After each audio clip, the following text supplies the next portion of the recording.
Ladies and gentlemen, boys and girls, children of all ages, the Anything Wrestling Podcast proudly brings to you the Road Dan, Double G, the Badass, the Commish, the New Age Casters. And of course, if you are not down with that, I got 4 words for ya.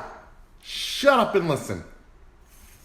And if you'd like to shut up and listen to your wrestling favorites, you can do that with the WWE Network for the non-negotiable but very reasonable price of only $9.99. $9.99. It's not $10. It's not $1,000. Or $1 million. It's just $9.99. And also don't forget to follow, like, and subscribe the Anything Wrestling Podcast 1 Instagram account, where you can body slam that follow, leg drop those likes, and elbow drop those comments. As you may have noticed, if you're a frequent listener, and even if you're not a frequent listener, today it is just Dan the Man and the Commish. Unfortunately, the Shant was not able to join us for this episode, but we do have notes from him as we jump into our discussion of WWE Stomping Grounds. And I don't know if you caught this, guys, throughout the whole freaking thing. It's the first ever Stomping Grounds. The first ever. It's like, we get it. We get it. And I don't know if this is just me. Maybe it is. Maybe it isn't. There had been the whole week's worth of like, oh, we have tickets up for sale. We still have tickets. Buy 2, get 1, blah, blah, blah. It seemed like it was packed and the noise was... Please love us. Please love us. Well, you know, you've probably heard that WWE is not adverse to pumping in crowd noise. Of course not. They want it as authentic as they can get. So that could play into the audio. As for the crowd, I know that it's also been said before that they will siphon people from the hard camera side over to fill it in. So who knows? Unless we see photographs, which I'm sure there are some online of what the other side of the arena looks like.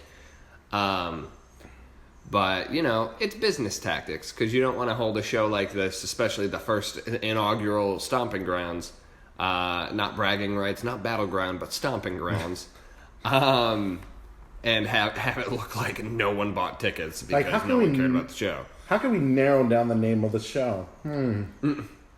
Yeah, it's the Stomping Grounds. Okay. Let's just take something from here, something from there, and all new pay-per-view. Not to mention, it is sort of a strange name for a pay-per-view, considering the fact that Stomping Grounds is like it's a term for my home. Like I'm place. Proving where I belong. Yeah. All of a sudden. And like I don't know. It just seems like I thought it was strange word choice for the name of a pay-per-view, because like bragging rights makes sense because it's side 1 versus side 2 for bragging rights. Yeah. Battleground. We're battling on the battleground. Stomping Grounds is just like, this is where I'm from. And you're like, cool. Your point was... I'm from here. And all right. You're proving... Nothing. Like, it's just going to keep raising the question of like... Why are we here? Yeah. But I think it's time. It's time. It's podcasting time. Woo-woo! All right, so... let's jump on in. We got Gulak versus Tozawa versus Nice for the 205 Live Cruiserweight Championship. Should we go to the notes first? Let's see, because the Shant did send us notes. He writes, Cruiserweights doing what they do best, putting on a great show, even if it's the pre-show. Triple H doing a great job of rotating and giving other people the spotlight on a show that unfortunately does not get the recognition that it deserves. Absolute great match, great way to kick off the night. I forgot to mention this. Normally there is a grading system for this event, but it's just so lackluster. I'll tell you why. It's not really like a main pay-per-view, so is it necessary? No, I mean the point system's still there for us. Yeah. Which I'll mention at the end of the show or towards it. So I saw the match. I saw clips, but it is what it was. Yeah. Typical. Hey, we need a pre-match for the pre-show. We need something to really kick it off and see how crazy and insane the pay-per-view really is going to be, even though we know otherwise. I kind of felt like they were going to put the belt on somebody else at this point. I didn't think it was going to be Gulak because honestly, Tozawa had to constantly come in to like save his opportunities. Yeah. Like every single time Gulak almost had the belt won, Tozawa's right there. I'm like, okay, maybe he's going to get it. But he did pin Tozawa for the win. Yeah. Which kind of causes, you didn't really beat me for it. Let's just see how further we can go, and then we'll see what happens tonight on 205 Live. Yeah. But, I mean, yeah, like he said, solid match. These guys they're always reliable, and I think it's refreshing that if you're going to have a pre-show, that you're not leaning on your tag teams for once. That you're actually relying on, like, singles competition. Yeah, well.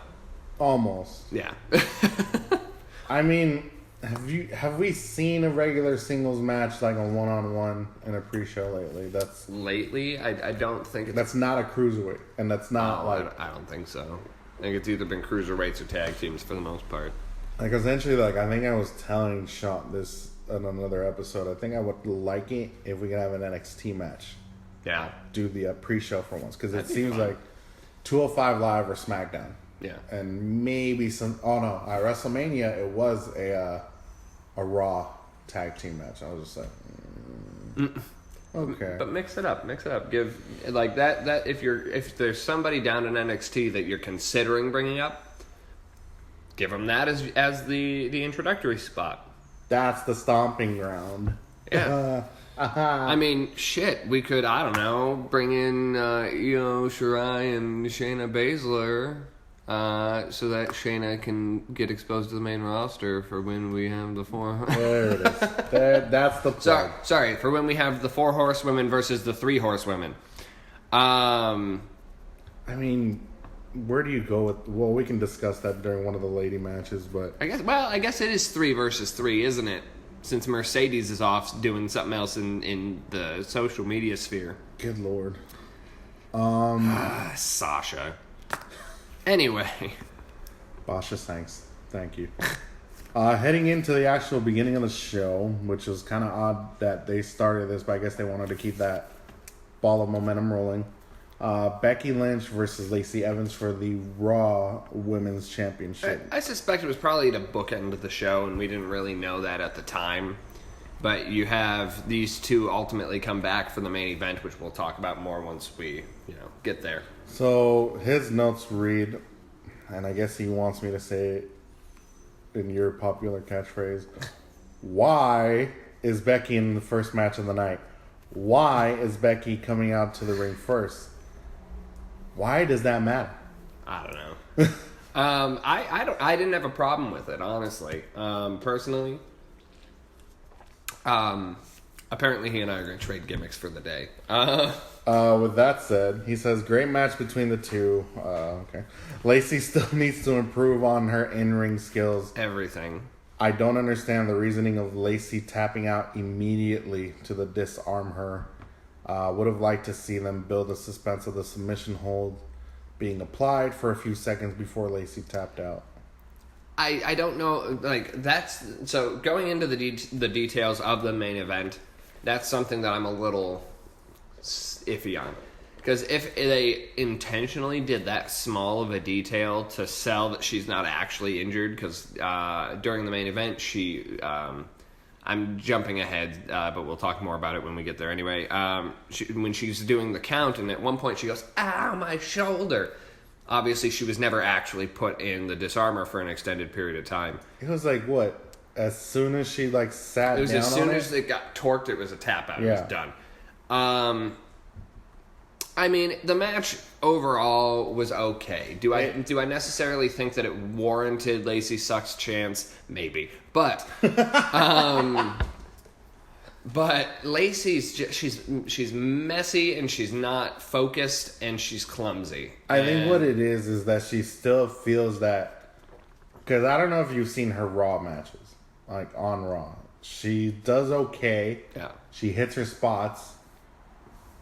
Did it warrant during this the fact that you're kicking off the beginning of the show now that you're clumsy? You gave the universe the ability to chant, "You can't wrestle." Yeah. And Lacey sucks. Yeah. Or were you that nervous, or was it just the momentum of like, I gotta sell this, that like she really is kicking my ass? Because honestly, from last month's match at Money in the Bank, she seemed to be the dominant one in the match. This time it's like the roles reversed, but at least Becky knew how to sell it that, oh, I'm getting my ass kicked. Yeah. Well, I mean, maybe she was nervous, but on the surface she seemed calm and ready Oh, to drop elbows. But what I would say... Damn you and your 8 Mile reference. What I would say is... now, what I will say is that the pacing of the match was pretty good. They kept moving. Were there some rough spots? Yes. We talked right before we went on air that there's a very noticeable spot where Becky goes to do her springboard back kick. And so Lacey whips her into the corner, and Becky goes up for the kick, and Lacey doesn't follow her. Like so Becky she botched it. Yeah, so then Becky just kind of lands and waits and does it Yeah, again. do it again. And then Lacey suddenly goes, "Oh, I should run into this foot." Like I think that was probably the moment that the audience actually turned on her. Well, they were that's like, when they "Are you turned. fucking kidding me?" Yeah, that's when you started hearing the "You can't wrestle." I think she also lost her handkerchief. Oh, and the mandible claw. Well, so she starts digging around in the waistband of her pants, and I think I hear her turn to the ref and say, or to Becky and go, "I lost it," because she's digging, and like you would like. I think Mick Foley had like a pouch sewed into his pants where he kept the sock, and he knew where to reach always. You'd think she would have the same thing, so I don't know. I don't know if maybe the ref had like an extra, and she like reached in and was like, "Uh-oh." Or do you think like he's just like, kick it over? I don't know, but this match had a couple of misfortunes. Was it a bad match overall? I wouldn't say so, but I'd give it like if we were doing a grading system, I'd put this at probably like a B-. I would give it a high C+ just because of the botches, but I kind of agree with Sean that it was an immediate tap out. Yeah. Because like you said, as soon as the torque in the arm came, it's like, I got to do it. And it's like, you're not even giving yourself opportunity to sell it enough that later on in the main event, oh, I hurt myself. Yeah. I'm hurt. So it's like, Yeah, I mean, it didn't really lend to anything except for that one little moment that then you're like, oh, she's so full of shit. But it is what it is, I guess. And I think I want to talk about this after the whole review before we finish the show about the length of some of these matches. So what you're saying is you're going to take a survey. Hey, yo. Moving on. I don't know if I'll get another opportunity to shoehorn that in, so I figured I'd take it now. So we move on to which was just a regular tag team match. The one and only Kevin Owens and Samuel Zayn versus the newest of New Days. This time just Big E and Xavier Woods. Yeah. No Kofi. I wonder why. I wonder. It's interesting because when I skipped this one personally, not for any particular reason outside of just I wasn't invested in it at the time. I'll probably go back and watch it later. When I saw that Kevin Owens and Sami Zayn picked up the win over New Day, I went, maybe this is the start of that disconnect between Kofi and New Day, because then you'll start to see that maybe they'll try to build that where Kofi can find a way to be successful without the New Day, but the New Day is going to struggle without Kofi. And they kind of like bring them down in the rankings of tag competition. Sort of. I think it's to build animosity between them so that you can ultimately have Big E and Xavier turn on Kofi.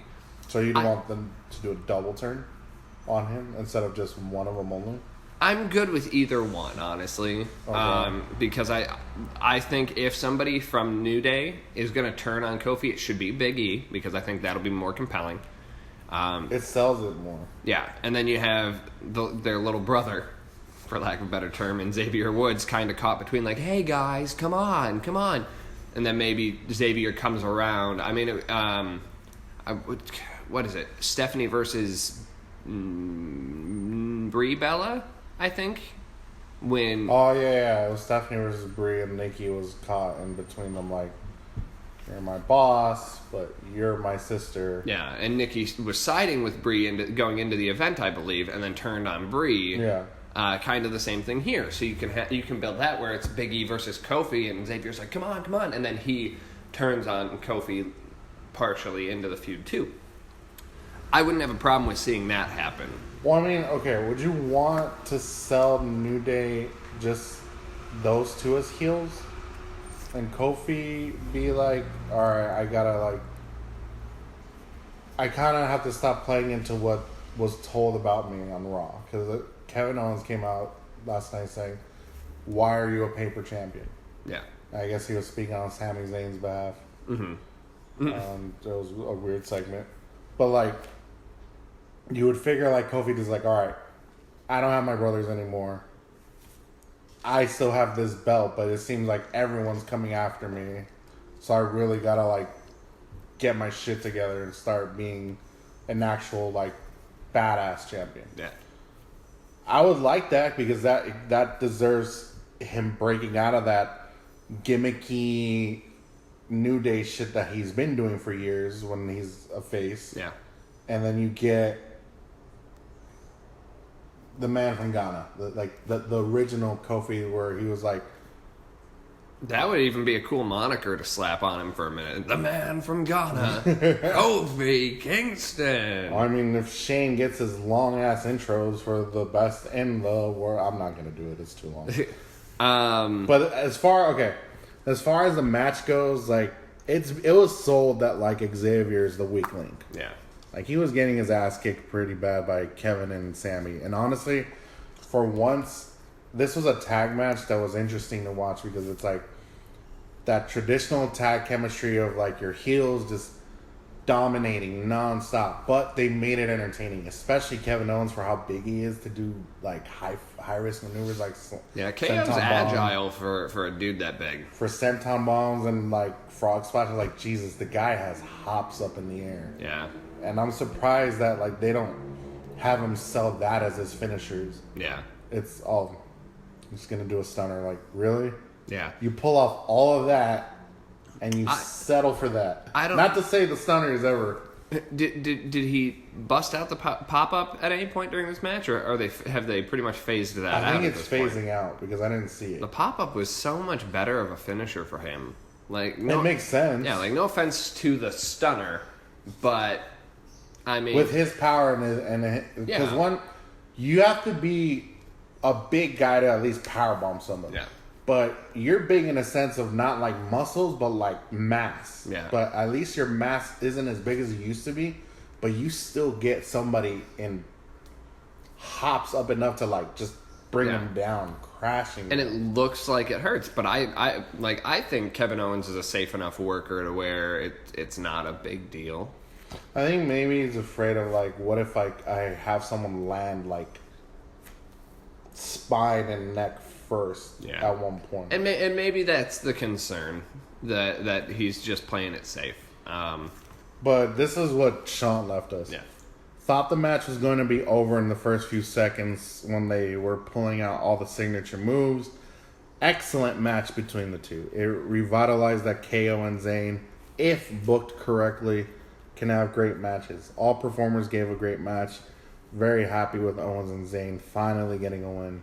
I like the fact that they won. Yeah. But it makes me wonder now, like, all right, are we still going to have you two still be singles competitors, or eventually are you guys going to start teaming up as a tag team again?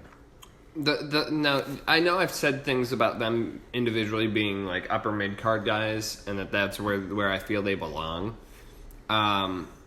But that's the thing, is I don't want to see them as a tag team. I would rather see them. I would rather see them like Sean and Hunter, where they're two individual stars who connect sometimes, but you don't really associate them as a tag team.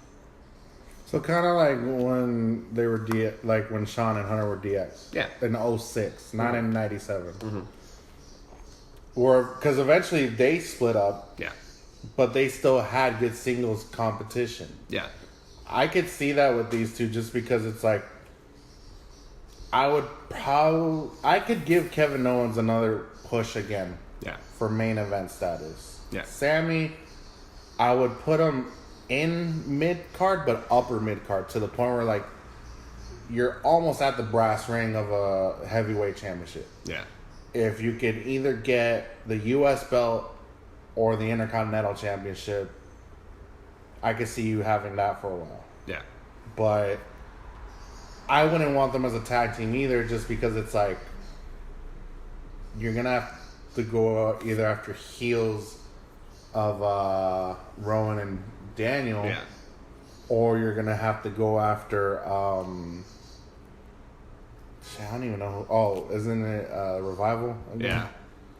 Since the stupid wild card rule, which, by the way, it seems like everyone on SmackDown is now on Raw, and no one on Raw is on SmackDown. Yeah, it's they're I don't know what they're doing with Clusterfuck. that. But yeah, no, I'm glad. I'm also glad that those two got a win, because since their respective returns, I think they've fallen flat in terms of that, where you're just sort of like, all right, well, you're here. What do you bring to the table? KO fell flat. I think with what Sammy's doing, that his unscripted promos, even though I know someone has a hold of them. Yeah. Sammy's done more as far as that, but he's not pushing himself to main event. No, I think his character has been fine. Yeah. Has he had another actual match other than this? Has there been like one or two? Last night he wrestled Kofi, but I think it was a non-title. Yeah, well, I mean, that's really what I was talking about. Like, the character's been fine, but like in terms of like in-ring competition, you're just sort of like, what are you here for? Yeah, no. So I'm glad that they got a win, because you just came back. You've got to reestablish yourself, or nobody's gonna care. Yeah, I mean, I love the gimmick you're doing of being the critic of the critics, but it's like you kind of have to back it up. Yeah. Moving on for the United States Championship match, we have the Ricochet Ricochet versus, as I call him, the former United States Champion, Joey Samoa Blowy, Samoa Joe. By the way, I always have to mention this. We always have the, not the network, but highlights of Monday Night Raw replaying in the back. Fucking 24/7 title. Oh, God. We got to mention that somewhere in the end of this. Did you see this? Which one? Samoa Joe versus Ricochet? No, this is one I want to go back and see, though. Okay, so I saw this because I like the chemistry of, like... Speaking of which, AJ versus Ricochet. Your big, dominant heel character in Samoa Joe. Yeah. Versus Ricochet. Like, he looks like a cruiserweight, but obviously he's competing in heavyweight matches. Let me start off with what Sean said. Started off as a very slow match, but built to an excellent match. Probably the most memorable of the night. Wasn't too much of a fan of Samoa Joe getting the gold taken off of him this quickly, but hopefully it will usher in a great reign for Ricochet. Samoa Joe's not injured, right? Like, low key. Not that I heard. Okay. I kind of found it a little odd to strip him of the belt too, especially since most people are saying he didn't really earn it. Yeah. But when Mysterio relinquished it. But I do like the fact that these two put on a 5-star match. Like, you could watch that And of course, you can watch that once again on the WWE Network by watching Stomping Grounds for a non-negotiable but reasonable price of only $9.99. There you go, Sean. That's in the notes, just so we're clear. But it's a 5-star match. Like if you were to go back to watch it, like for the 12 and a half minutes it lasted, they put on a show. Like, and you mentioned that every match on this card got over 10 minutes, right? Yeah. So everybody was getting their due time. Oh yeah, and I think it's either to the fact to sell the pay-per-view, or it's like, hey, we're trying to give you what you guys want to watch, which is actual wrestling matches, but it may, depending on who's wrestling. Yeah. But as far as these two go, like, Joe's dominating most of this match, obviously because of his size and his power. Yeah. And you just see, like, you kind of want to root for Ricochet, like, you got this, you can get out of this. And he just surprises you in the end. Yeah. It was a good match. Like I said, I would have wanted Samoa Joe to win to kind of, like, carry it over. And by the way, I don't know if you saw the puppet. Oh, just now? Oh, yeah. Yeah, by the way, Bray's lurking somewhere in the universe. But if Joe had held the belt a little longer, maybe push these two to Extreme Rules and include AJ. Or maybe not, because it's like, here we go again with Samoa Joe versus AJ Styles. Do we really need this? I mean, that would be a match I'd be down to watch, though. Is Ricochet versus Styles versus Joe in a triple threat? That'd be fun. I think that the reason that you might have put Ricochet over Joe is because I think they want to position Ricochet as like the new era Rey Mysterio, the quick, high flying spectacle guy, like this modern day Rey Mysterio. Yeah, because he's real agile, he's real talented. He's still super young in his career. Right? Yeah, and he's been around a while, so. Let me see. So I think that he's putting 30 years old. Yeah, so I think that putting Ricochet in this position now is basically kind of going back to what they were probably going to try to do with Ray last month, where they're like, well, we were going to put it on a high flyer. Now they did. But, I mean, okay. I think it'll give us some nice entertaining matches, though. Because it seemed like, and because Raw's playing in the background,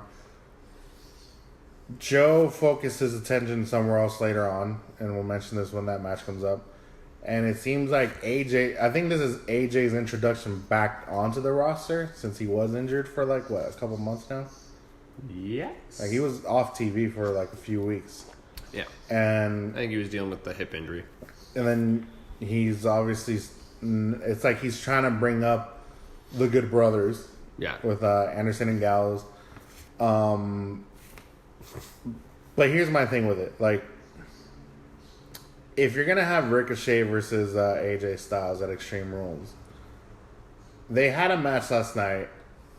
Obviously, AJ gave his props and respect to Ricochet because he won. You should kind of give AJ a heel turn.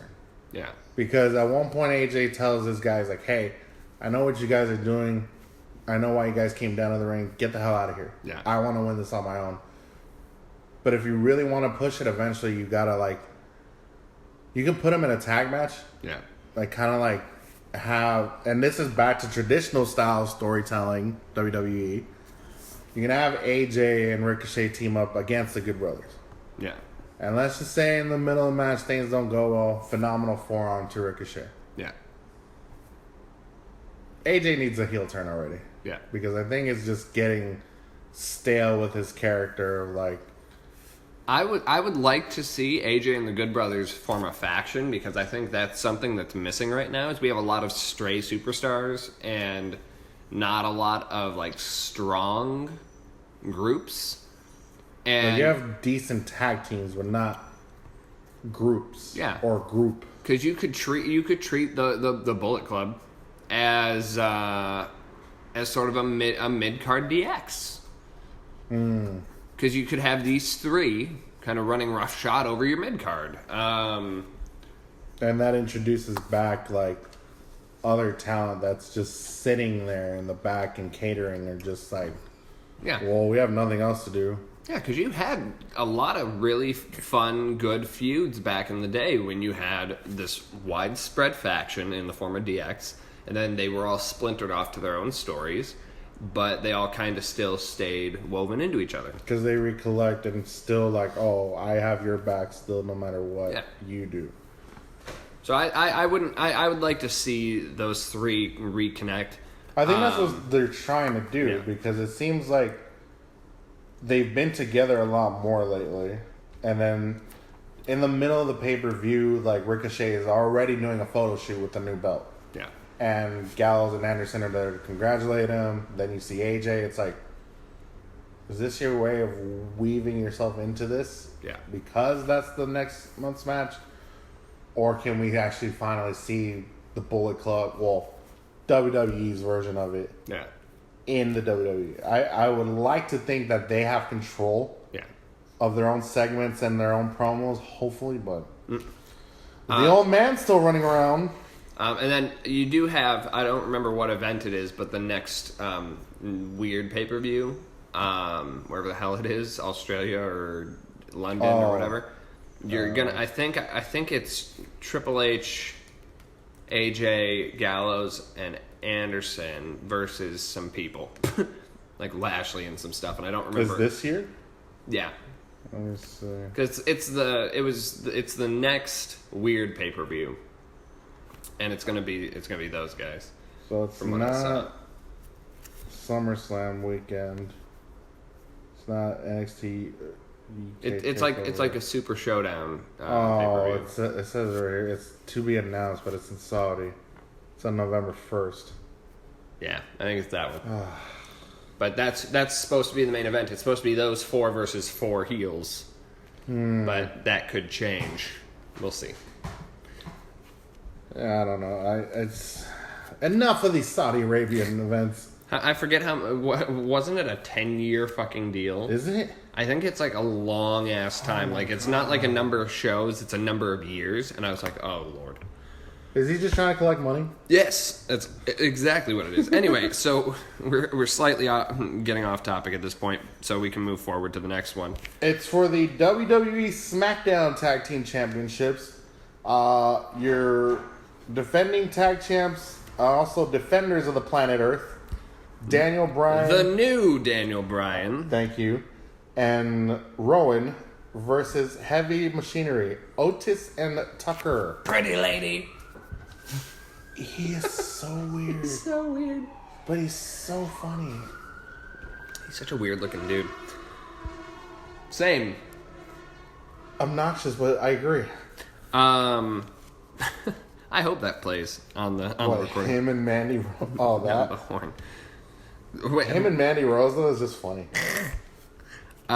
So Bryan and Rowan versus Heavy Machinery. Bryan and Rowan pick up the win. I didn't get a chance to watch all of this either, so I don't remember what the finish was. I know I read the finish. Well, I saw this and I can't even remember it now. The important thing is Bryan and Rowan still have the belts, which. Here's my thing though, like. If you catch the commentary, I swear, like, Corey Graves is on it where he's trying to sell Heavy Machinery as, like, hey, you guys can be a good team. If Daniel Bryan is giving you credit in the back, mentioning the accolades you as individuals have done, and you guys are a tag team, if you got your shit together and being more serious, you could be a dominant force like the new Daniel Bryan and Rowan. Yeah.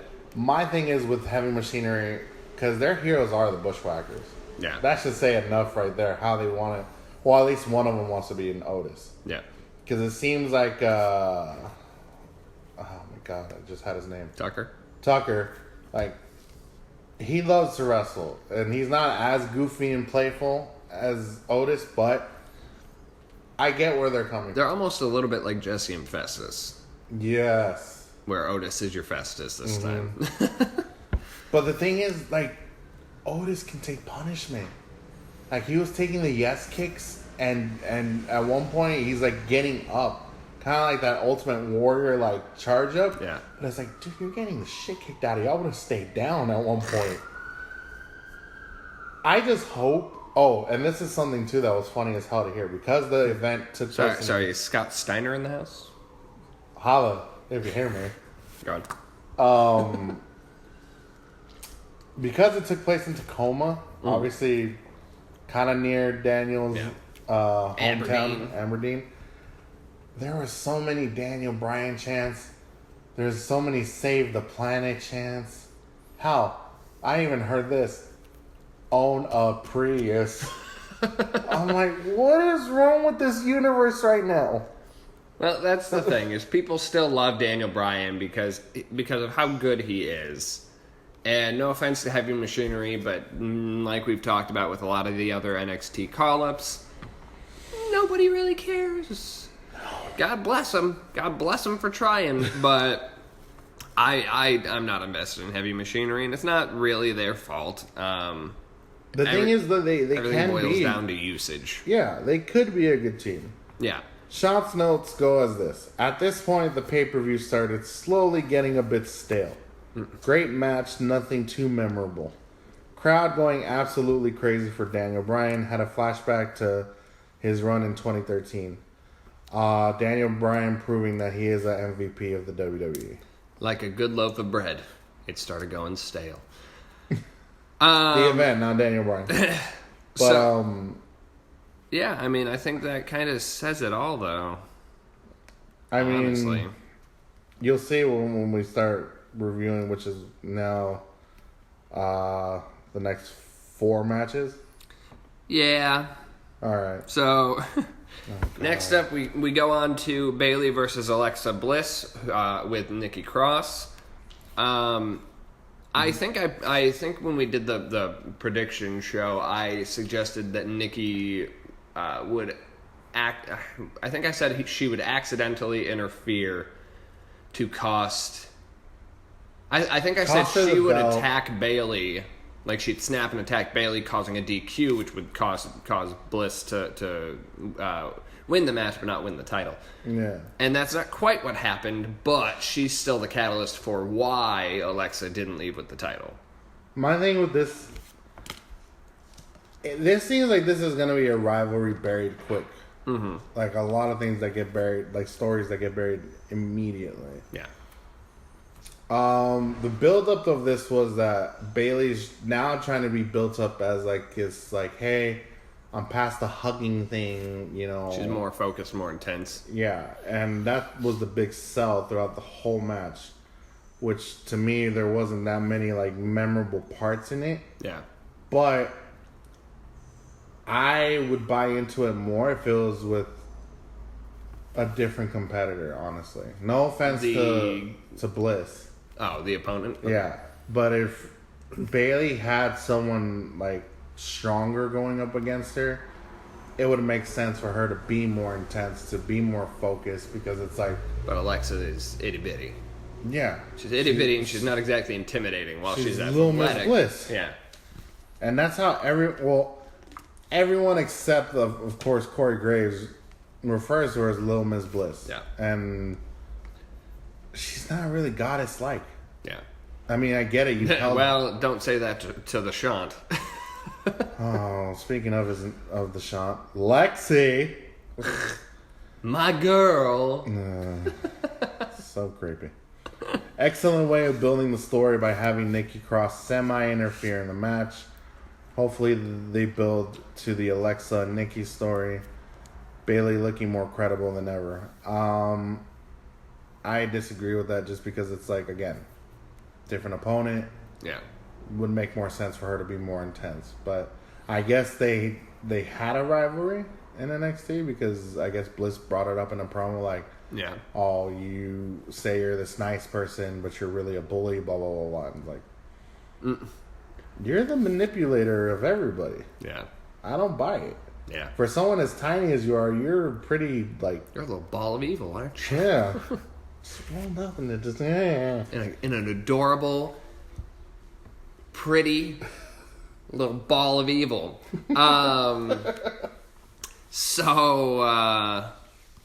Yeah, this match was okay. It was an okay match. Yeah, I mean they're two good. They're two good competitors. But everybody can be subpar. We saw with Brian and AJ. Mm-hmm.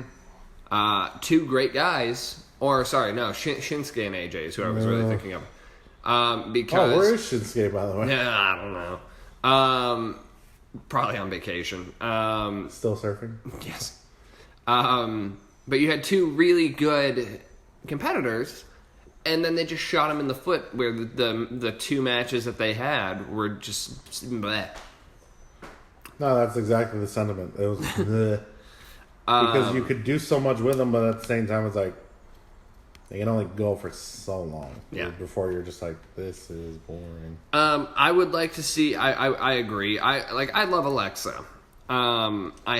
She seems like a good person in real life from what I've seen. And she seems like a sweetheart, and she's competitive. She loves what she does. She loves, and she wants to be good. Yeah. And she is good. And Bayley is good, but I agree. I think a better competitor would be a better match for a feud that you actually are invested in. I'll bring back what's her name. But if you took Bayley and put her with, I don't know, Ember. Ember seems physically more competitive than... Ember needs the push. Yeah. And I don't know if you turn one of them heel or if you just push it as a... Well, I think you need to go full heel with Bayley at that point. Maybe. But I think you could also just go high intensity with Ember, where Ember's like, I've been on the back burner for so long, it's my turn and I'm going to seize it. And so then maybe Bayley, she might play a little bit more of a heel-ish role, because then you see that intensity of Ember kind of looming, and so like you're getting the visual, but nobody else is. So this is Ember, and Bayley's like, oh God, kind of scared of her, and so then she's a little more cowardly, a little more frantic. I think that would be a good story to tell. Is like Ember's finally here to claim what she thinks is hers, and Bayley's afraid to lose what she has. So she gets desperate. Yeah. So I would like to see that. I think that would be a better feud. Would you push Bayley to the extreme to break the rules? Maybe. At Extreme Rules? I tried to sell that. I'm sorry. Which, consequently, you can catch on the WWE Network for the non-negotiable but very reasonable price of only $9.99. That's another plug. I think that would make sense, because honestly, having Ember deal with Mandy and Sonya right now is getting very stale. Yeah, I didn't like that from the get-go. I didn't think there was actually going to be any sort of decent payoff. And I think that's one of the problems with a lot of the way that they book these non-title-based feuds, is that then you're like, well, what are you guys fighting for? Nothing. Like, there's nothing up for grabs for anybody. Like even Mandy versus Naomi. It never felt like anything was at stake, because Jimmy even was like, no, this is my wife. Blah, blah, blah. And you're like, okay, so there was never any real danger that Mandy was actually sleeping with your husband. Yeah. Then what is the problem? This is just catty bitches fighting. And I think that's the problem. Because then what is it? It's just Mandy being mean to Ember. Like that's really essentially what it is, and of course having Sonya as her backup if shit goes downhill for Mandy. Which I'm gonna cross a sensitive line here for a second.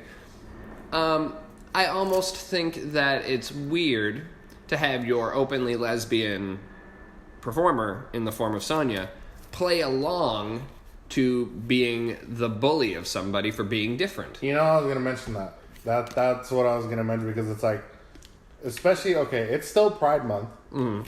She's still the advocate for the LGBTQ community. Mm-hmm.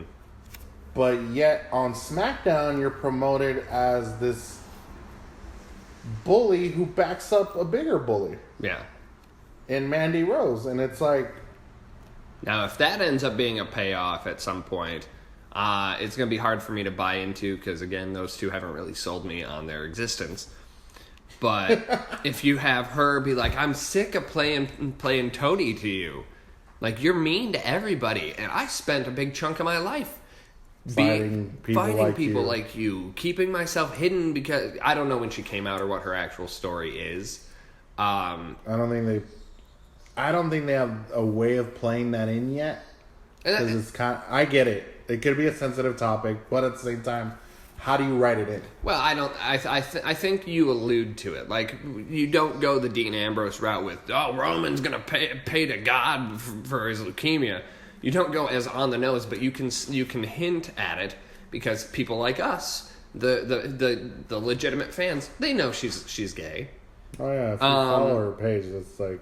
Yeah, and she's another one who, I mean, I don't know her personally. I've never had a personal interaction with her. She seems like she's probably nice in real life, despite her face. Like, she's got kind of a bitchy-looking face, but she seems like she's probably nice. She has a RBF?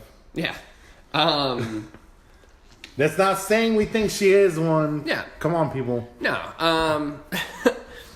I think RBF is honestly a point of pride for most people nowadays. It's a selling point. But, no. There needs to be a payoff, is what you're essentially saying for Bailey. Yeah. To have, at least with Ember, but not to have Mandy and Sonya, like, we're thorns on your side. Unless, and this is the only way I see you can have all three be relevant on SmackDown right now, is that you start building up with Bailey and Ember, but you still have Mandy and Sonya, like, poking at her like, hey, you don't deserve this title. Well, in Mandy's case, I do. And at one point it should click in Sonya like, why do you deserve everything else? Yeah. Like, it's always like, she's my friend. She's my best friend. She deserves the world. She deserves, and it's like, it should click at one point like, don't you deserve something? Don't because you deserve happiness. Like, you fought hard for everything you want. Yeah. Why not have those four in a fatal four-way for the women's title. SummerSlam. There you go. I'm fine with that. That sounds like a good match to me. Granted, I've never taken Mandy for a great wrestler, but I would take her more as a manager for a good tag team. Like, yeah, and you could go that route. You could Trish Stratus her out to like kind of like TNA her begin and then eventually push her if she wants to be a competitor. Yeah, didn't you mention something about her and Otis interacting? Yeah. Put her with Heavy Machinery. Get them focused. Yeah. There you go, Corey Graves. Put her in WWE. Put her in sort of a weird dominatrix role. Corey would like that. But moving on, we'll go on to Roman versus Drew McIntyre. The Scottish psychopath versus the big dog. The Island Man. Ooh ah! Speak of the devil. Speak of the dead man. So it's a rematch of WrestleMania. Yeah. 2 months later. I could have sworn you said this. You wanted it to be that you wanted Drew to win because you wanted to make Roman still seem like he's not as strong, right? I had predicted that for a while. Like, when he first came back, I wanted that to be the case for a few months. Because I didn't want Roman to suddenly come back and start beating the shit out of people. And I do actually kind of like the way that they've been structuring it up to this point, where he has been sort of vulnerable, and Drew and Shane have gotten the better of him on a handful of occasions. And incorporating the revival now as well. Yeah. It almost makes Roman feel like The Rock a little bit. I'm going to keep doing these comparisons because it makes it easy to visualize, but it makes him sort of feel like The Rock versus like a D-Generation X back in the day, where then he's like, you have multiple segments throughout the show where the Rock has to have an altercation with the New Age Outlaws, and then he has a match with X-Pac that gets interfered in by Triple H, and you just see all of these pieces rolling together, and then The Rock ultimately ends up standing tall at the end of the night, and DX is just pissed. And that's kind of the idea that you should have with this, is Roman can get his ass kicked, but still look like the hero. And there's nothing wrong with that. Yeah, and it literally is like the one on for right now if you still have the Revival on your side and in your pocket. Because the story is that, I am tired of having to deal with someone who has everything handed to him. Yeah. And your new hired errand boy is standing in my way of something even bigger. Yeah. What's the payout between Shane and Roman? I think it's just bragging rights. Yeah. And just Roman being seen as like, hey, I'm here to compete. I'm not even concerned about a belt right now, but I'm not going to be a whipping boy to anybody. Yeah. My thing is that I would like to see Roman still be like pushed in that direction of like, I'm not as strong, but I'm going to fight my way through it. But it's getting stale between Drew and Roman at this point. Yeah. There's other feuds I would rather see Drew in at this point. Hopefully they wrap this one up pretty quick. Like, I don't know how long, if it's going to be for an extended period of time, we're going to see The Undertaker now that on Raw, Undertaker showed back up. But if we shift over and have Undertaker versus Drew feud for a month or so, that might be fun. I would probably like that because Drew he's a big brute. Like, it's the Titan versus Titan match. Because Drew's a big son of a bitch. He's 6'5", I think, or 6. Let me see. I think he's 6'5". He's tall. Let's see. Drew McIntyre, you are 6'5", yeah. So he's 6'5". I think Taker's 6'7". Taker's taller. He might be 6. I don't think he's not 7, but he's. No, he was never 7 feet tall. You always had him paired across from a big show. 6'10". So he's 6'10". So he's just short of 7 feet. That's Jesus Christ. Yeah. But it still seems like Drew is able to almost look someone eye to eye. Yeah, because really, if you think about 5 inches, it's only like a hand and a couple of fingers. Yeah. And so if I'm like this to a person, it's still pretty close. But he has the physique, he has the look, he's got the aggression and the character, where I think pairing him with the Dead Man for a little bit would be beneficial for him. And maybe that's why Undertaker came back. Let me build a new talent. And I think that's what Undertaker has been doing, because it seemed like back down the road before, he kind of he said it himself, I want to have an opportunity with what's their names? The Shield. Oh yeah. And who got the build because of it? Not Seth, not John. The big one. Yeah, Roman. Roman got the push. Yeah, granted, it was everyone's disliked moment, but it was still something that it's like, hey, this guy here, Drew, he has been someone who's worked his ass off for years. Yeah. He needs a push. Why not throw me? Yeah. And that's the thing with The Undertaker. He's still loyal to the company he works for. And he's that guy that's like, all right, I'll take a bump, or I'll take, a loss. Why not? Yeah, he's a company guy. But God forbid, in Sean's case, he takes the loss at WrestleMania.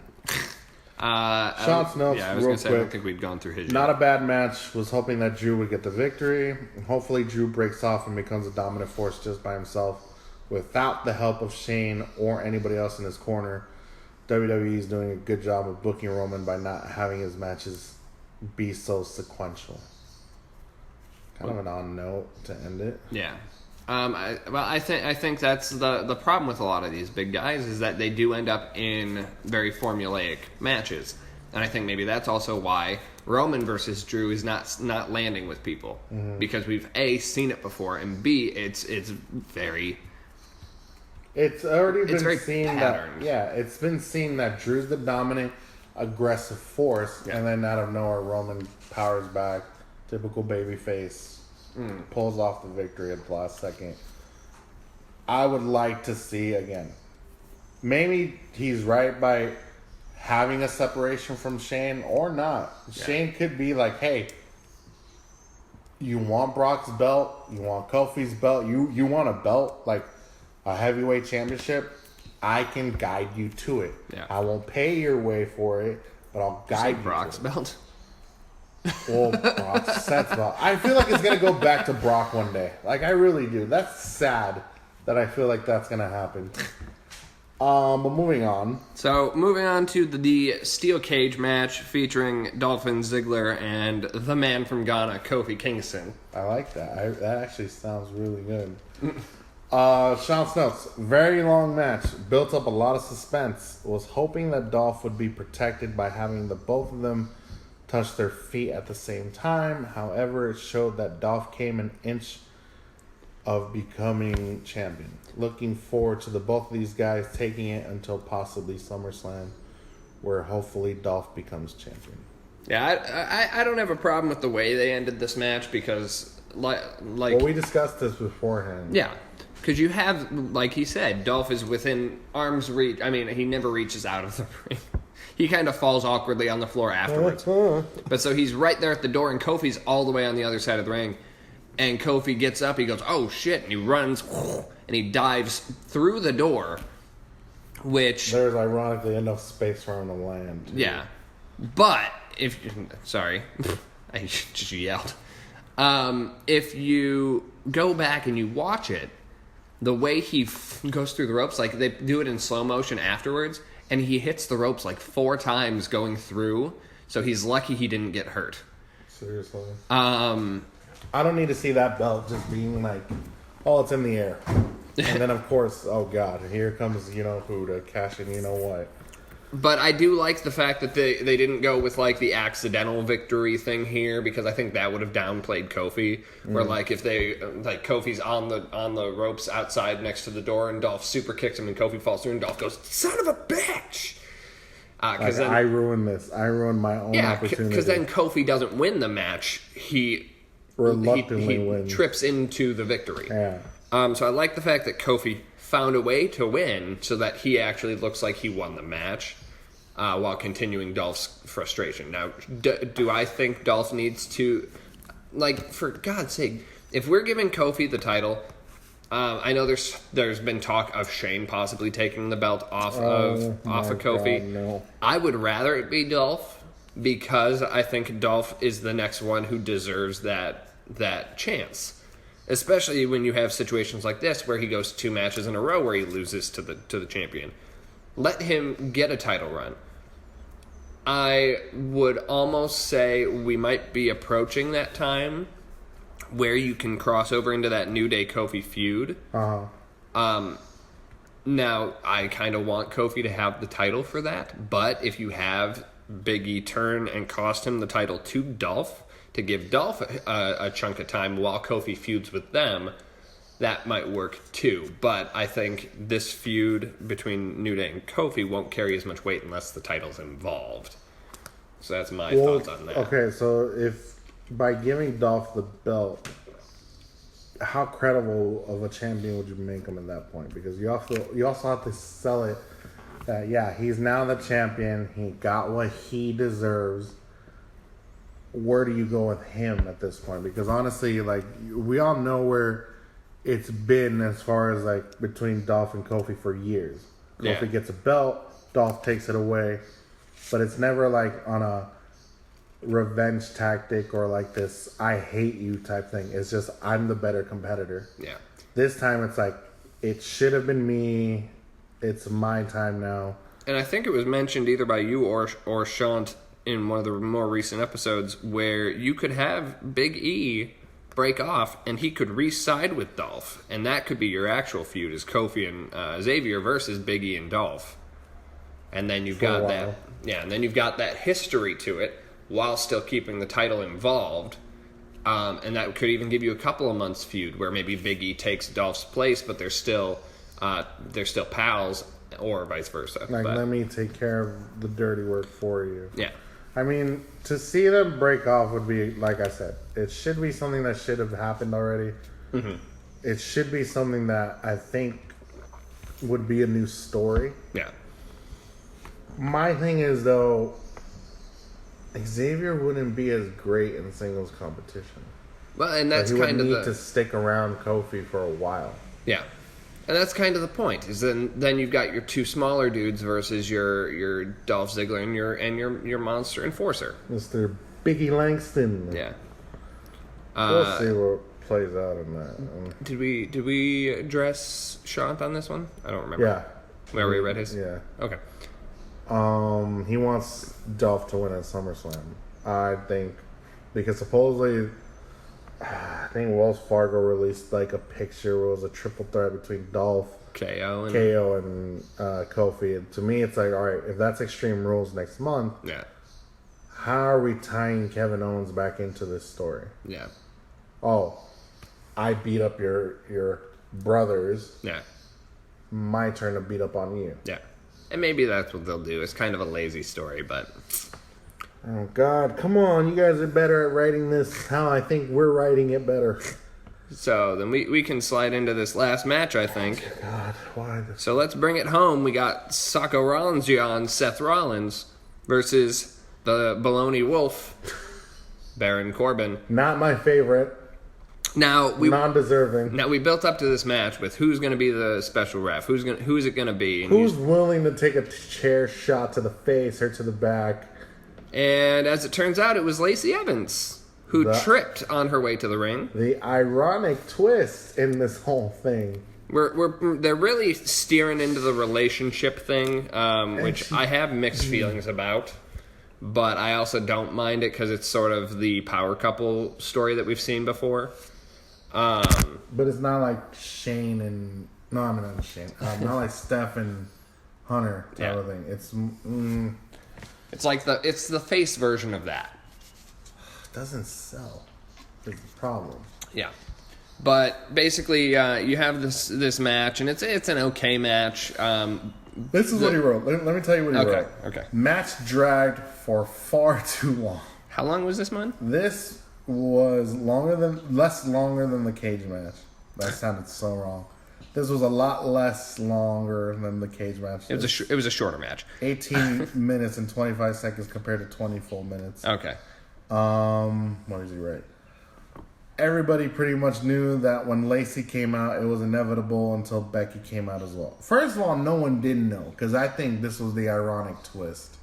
Because it's like, how do I really irk Seth, but weaken him? Because if you think about it, do you really think he's going to attack a woman with a steel chair? No. Seth's not that crazy. He got in her face at one point, but... But that's it. Yeah. Not too much of an interesting match, though they thought they would pull the trigger on Corbin being champion. Why? Why would you write that? After the end of days, but thankfully Seth retained, and now he can hopefully move forward. Here's the thing with the match. I saw highlights of it because this is the one match where as soon as I saw Lacey come out, I'm like, all right, there's the ironic twist. Like, Baron had one up his sleeve, like, you can't attack my ref. You look weak for attacking a woman. Yeah. Let's see if you can really... How are you going to deal with this? Yeah. No, I mean, I think the match was okay. It told a decent story. Obviously, Lacey's acting ability punches it in the face a little bit. Basically, she comes out and she's the ref and she's doing the traditional heel bullshit where she's slow counting Seth or not counting Seth. She changes. I'm supposed to count. She changes the rules a couple times. Looks away when Baron's hitting Seth with a chair. Because she turned it into a no DQ at one point, right? And no count out because Baron got powerbombed through the table, and I don't know what happened. Baron got powerbombed through the announce table, and she starts counting, and she gets progressively slower, and she gets to 9, and he's still laying on the ground. So She counts to 9, and then goes, come here. This match is going to restart with no disqualifications. Like, come on. Like, really? This is the sell? And so ultimately she gets in Seth's face, slaps him. Seth says, "That all you got?" She slaps him again. He gets distracted by Corbin, punches Corbin. She hits him with a low blow, and that's when he gets hit with I think he gets hit with the end of days at that moment. And then she's ready to count. And Becky just comes out and takes her out. And because the match is no DQ, nothing you can do, Cupcake. Yeah. And so, I mean, what were you gonna do? Oh, it's an immediate disqualification, and he gets the belt wrong. yeah. You turned it into a no DQ, which you kind of set your boy up to fail. And so she knocks Lacey out. Seth hits the stomp off a countered end of days, and John Cone, I believe, was the ref that filled in. And he makes the count. Seth and Becky celebrate, and that's the end of your show. Here's my thing. So for this being your inaugural pay-per-view, Yeah. they pushed everything over 10 minutes, like I mentioned at the very beginning of the show. Yeah. Why is that?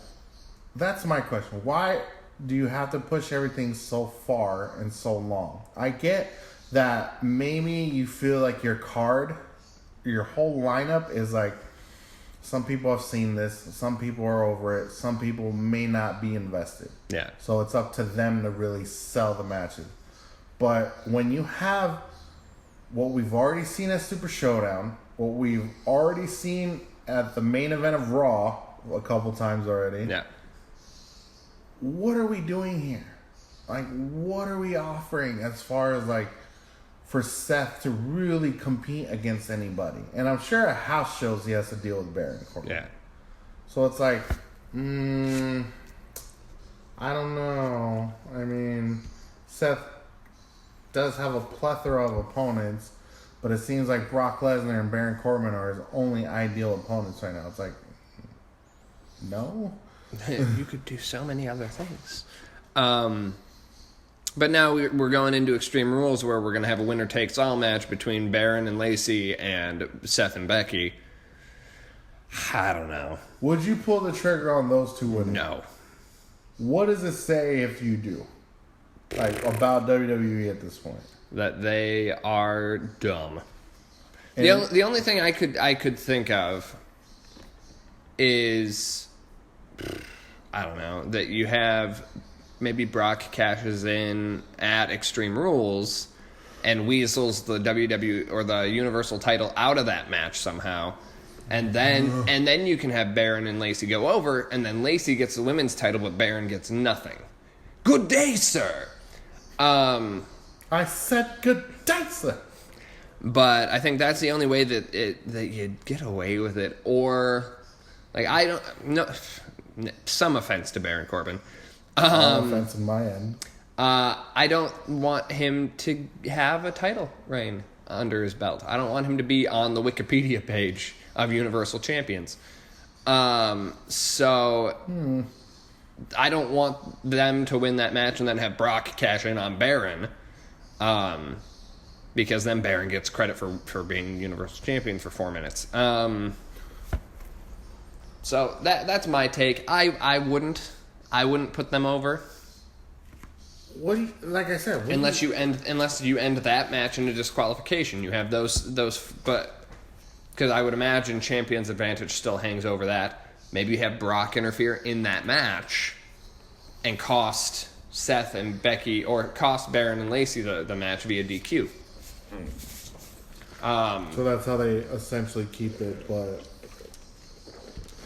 my thing is, I would almost even be okay with Brock F5ing Becky, but I'm afraid he'd hurt her. Like, it looks like he just doesn't care anymore. Yeah, she's tough, but he's violent. Like, he's aggressive, and I wouldn't trust him to do it Have and you not ever hurt seen her. him F5 someone without hurting them? Nope. I've seen him drop people on their heads, throw them 15 feet out of the ring. But when he suplexes people, like, I get it that, like, he got that from Kurt back in the day, but it's like, his suplexes launch you. Yeah.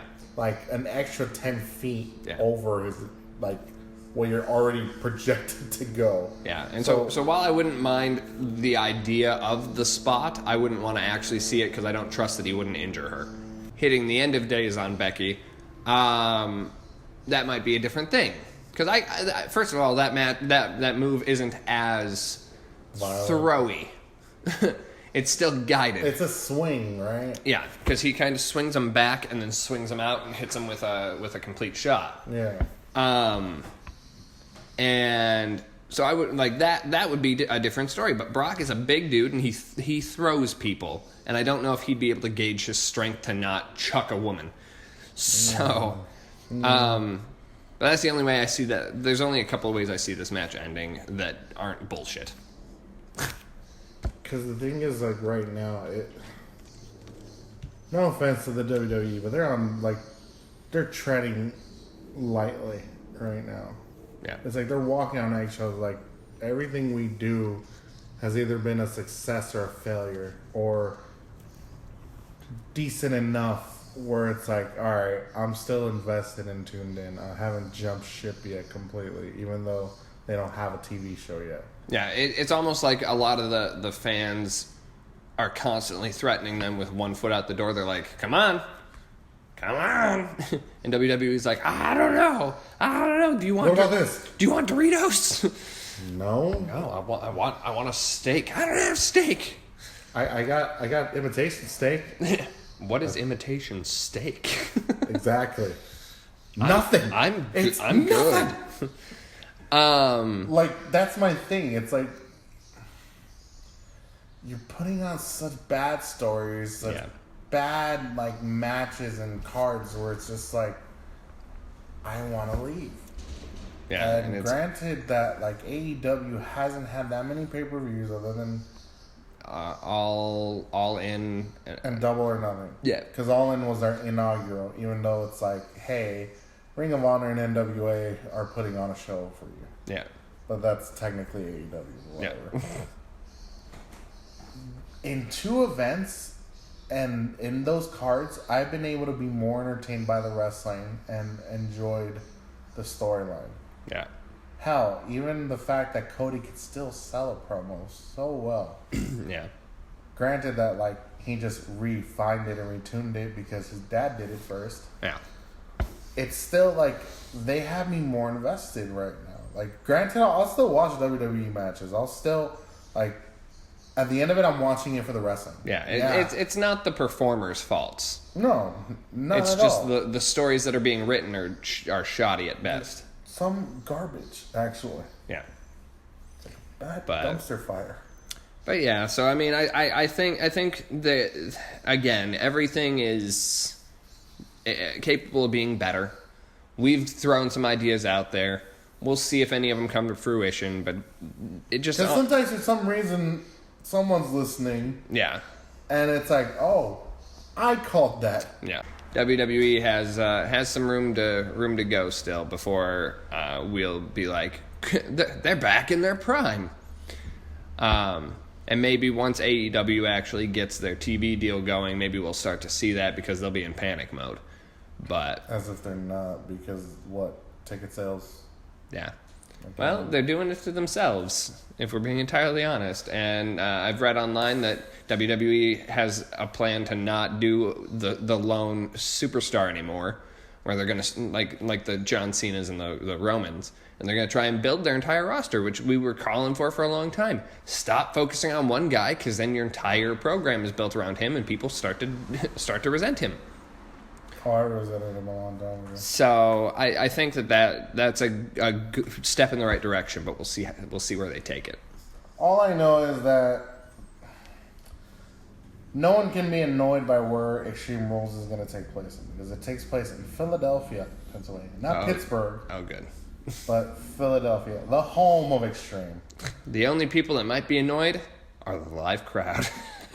Seriously, and as vicious as they can be. Hopefully this card isn't as vicious. But I think this is a good ending point as far as this week's episode goes in regards to the review of Stomping Ground, or the inaugural Stomping Ground.